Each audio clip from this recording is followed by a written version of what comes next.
Ted Turner, famous for creating wealth as he is for losing it after that disastrous merger of AOL Time Warner. He came to town yesterday for the Clinton Global Initiative, where I had a chance to sit down with him for an exclusive interview. I asked him, as somebody who's lost 90% of his wealth, how he feels about the president asking him to pay more in taxes. The wealthy have a good situation compared to a lot of the developed world. Our taxes are lower on the wealthy people. So, you know, nobody likes to pay more taxes, at least except Warren Buffett likes to pay more taxes. He's the only one. Do you think he should? Well, he thinks so. He can always write a check to the government, just send them the money. But I don't have a big problem with it. I'm certainly in favor of keeping the inheritance tax, for instance, and have been all along. Why? Because if we do away with the inheritance tax, we'll have families. We'll have some families in the United States over a period of years that'll get richer than anybody else in the world, and the wealth will be concentrated in fewer and fewer hands. And I don't think that's good. I believe in a strong middle class. Warren Buffett. You mentioned Warren Buffett. What do you think of his giving pledge? I'm on board. I think it's a good idea. But it's a lot easier for he and Bill Gates to give away half of what they have because they have so much than it is somebody with only $1 billion. You know, they'd give away half. That's $500 million, and you only have $500 million left. It's hard to afford a jet plane with that level. Have you talked to Warren Buffett? All the time. I like him a lot. I do. I'm a Buffett fan. I'm a big fan of his. What do you talk to him about? Oh, mainly this. I just saw him a couple months ago at a meeting of the Giving Pledge. So you talked to him about the Giving Pledge then? Yeah.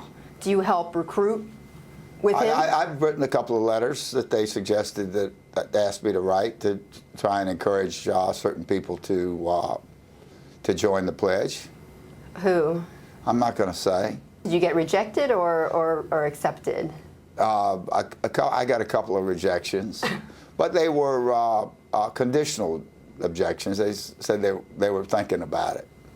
What were the reasons that they gave that they wouldn't want to join the pledge? Well, things are so uncertain now in the economic situation that you might lose it overnight. I think every wealthy person has a fear that they're going to lose it. When I merged with AOL, I lost 90% of what I had. I rallied a little bit, but you could talk from personal experience with it. Well, tell me about it. And I tell you what, I laid in bed at night thinking about which of my ranches I was going to sell first and which of my paintings in my art collection if the situation kept going. Do you worry about the economy now? Yes, I worry about everything. I'm the global worrier. I worry for everybody. You know, so other people don't have to worry so much because I'm worrying about it for them. If there was one thing out of Washington that you would like in order to be able to create jobs or get CEOs to start hiring, what do you think that would be? What would it be? The one thing you could do? One thing out of Washington. One thing out of Washington that can be done. Well, there's really, maybe it's not one thing. Maybe it's a combination of things.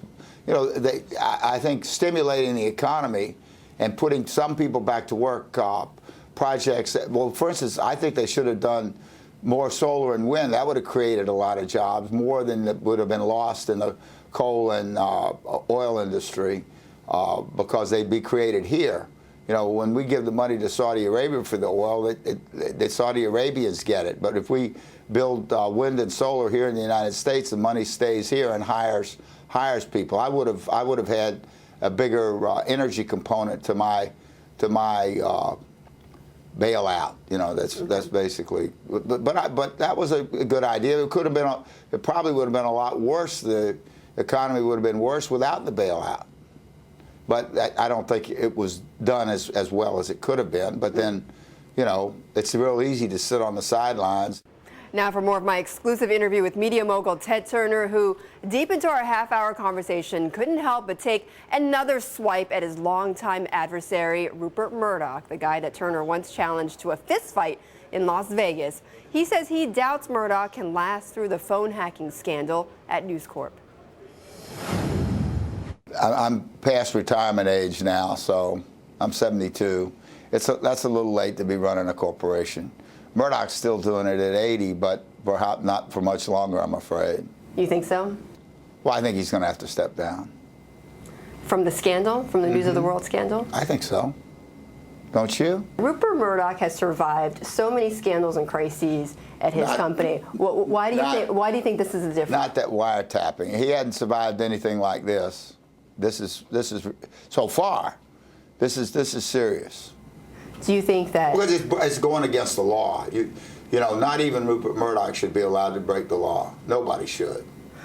But he has said before that, you know, he and his executives didn't know exactly, well, and you don't believe him. Known. I mean, he was chairman of the board. He's responsible. I took responsibility when I ran my company. You never heard me say, "Well, I didn't know." You never saw me get in that kind of trouble, did you? Well, the last time we talked, though, no, definitely not. That's right. The last time we talked, you had said that you were actually starting to make amends in a way with Rupert Murdoch. You had said, I did, and I still have made amends. I'm just, quite frankly, I'm very disappointed that this has occurred. A major media company should definitely be following the law. That's all. And when they break the law, and certainly it's already been admitted that News of the World broke the law. So there's no question that the law was broken. The question is how big a scandal is it? And they're investigating that now, and we'll know soon enough. But in the meantime, you know, you are innocent until you're proven guilty, and I believe in that too.